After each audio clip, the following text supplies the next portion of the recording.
Hey guys, what's going on? Welcome to another episode of Illustration Masterclass.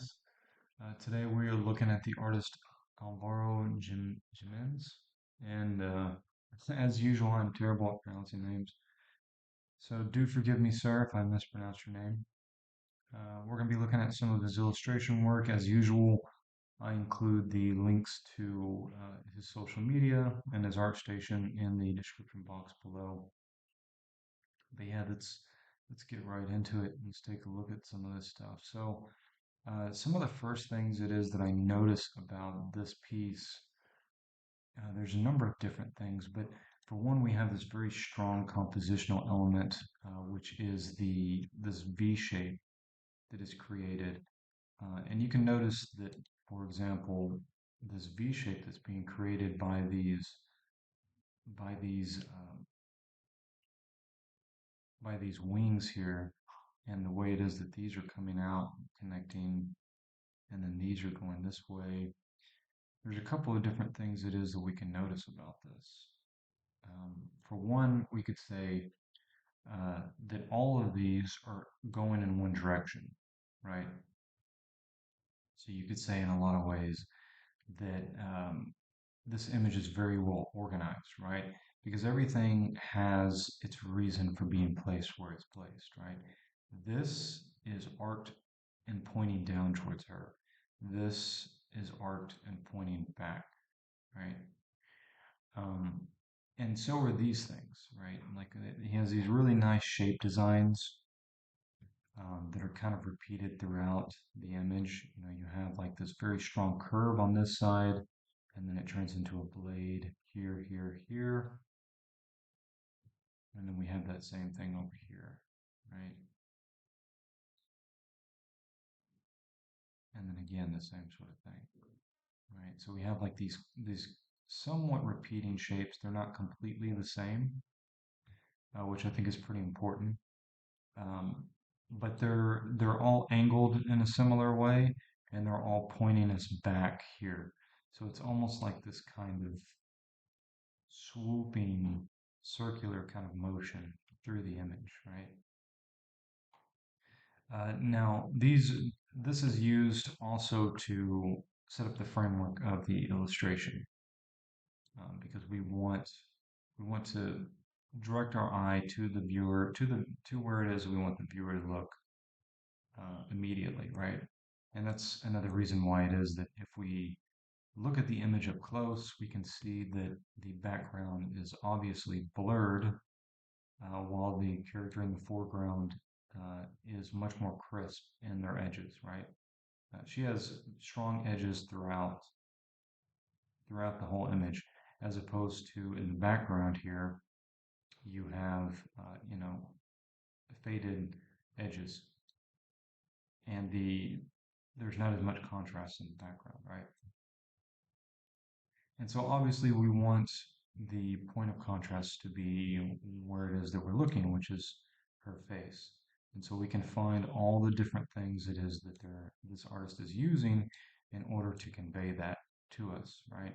So one way it is that they're doing that is that they are creating some uh, interesting elements of symmetry and interesting ways to box your eye into this top part of the image.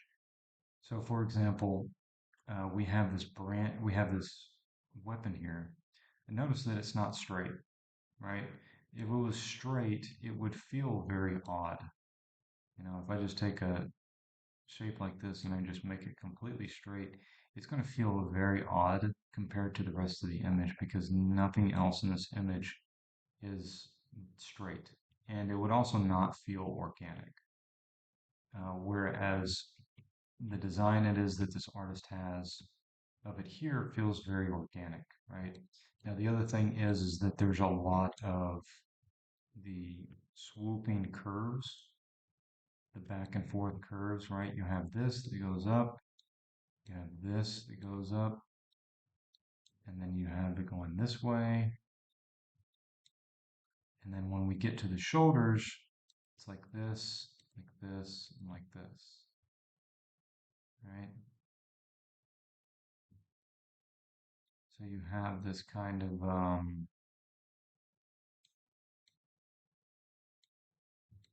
So you have this back and forth swoop, swoop, and then another swoop on this side. That goes back to what I talked about the force drawing, the way it is that you can use a kind of a rhythm of a back and forth in order to create a sense of dynamicism, and that dynamicism is carried through in the shoulders because the shoulders as well as the hip are not level, right? Again, they're not straight.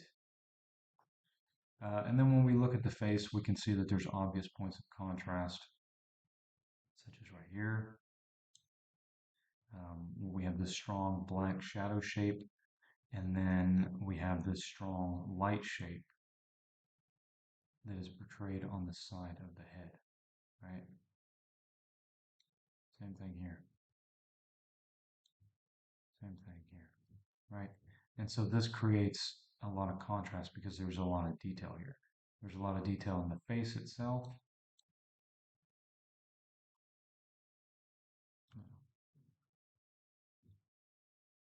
Very cool. Let me look at my time real quick. All right. Let's go ahead and look at some other ones real quick. So yeah, this guy's work is really, really good. We're just going to kind of fly through some of these other ones.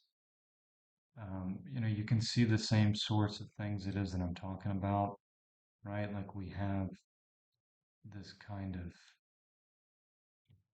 asymmetrical image in the form, in the way it is that he sets the body up, and then you've kind of got these curves. Really, really awesome work with the wings here. I just dig this guy's work. I think he's really, really good. Yeah, he's got some stuff from looks like Direwolf Eternal. So this guy he's got that style, that painted, illustrated style that is kind of become, I guess you could say, an industry standard. But you can also see that um, he has his own voice. He has his own way of doing things, and I really appreciate it about that, about people's work. Again, we have this same sort of thing. We have this kind of circular motion here, right? We have the circular motion that is being created by the way it is that he's positioning these different objects it is that he's using, right? So you have this circular motion, and this keeps your attention here, right? Because if you think about it, if